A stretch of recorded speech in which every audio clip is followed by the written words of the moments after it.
Repeat. నమస్కారం, welcome to publicity post TV.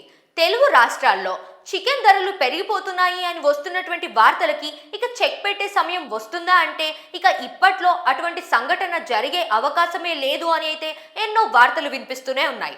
Chicken ధరలు అమాంతం పెరిగిపోవడానికి గల కారణం ఏంటి అంటే చలికాలం కావడంతో చికెన్ని పెంచుకునేటటువంటి వాళ్ళందరూ కూడా ఆ పనిని కాస్త ఇగ్నోర్ చేయడం జరిగింది. ఇక ఆ కారణంగా చికెన్కి ఎంతగానో డిమాండ్ పెరిగిపోయి అమాంతం వాటి ధరలు పెరిగిపోతూ ఉన్నాయి. ప్రస్తుతం చికెన్ స్కిన్లెస్ రేట్ వచ్చేసి 320 రూపాయలు ఉంది. ఇక ఇప్పుడే ఇంత ధర ఉంటే ఇక రాబోతున్నటువంటి 4 రోజుల్లో సంక్రాంతి పండుగ రాబోతుంది. మరి ఇక పండుగ సమయానికి చికెన్ ధరలు ఎంతగా పెరుగుతాయో అంటూ నెటిజన్లందరూ కూడా కాస్త భయపడుతూనే ఉన్నారు. అయితే సంక్రాంతి అంటేనే కోడి పందాలు. ఇక సంక్రాంతి అంటేనే కోడి పందాలు.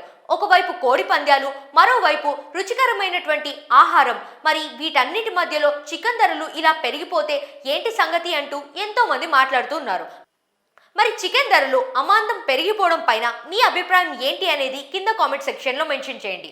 అలానే మీ ఫ్రెండ్స్ ఆర్ ఫ్యామిలీ మెంబర్స్కి ఈ వీడియోని షేర్ చేయడం మర్చిపోకండి. మా ఛానల్ని సబ్స్క్రైబ్ చేసుకోండి.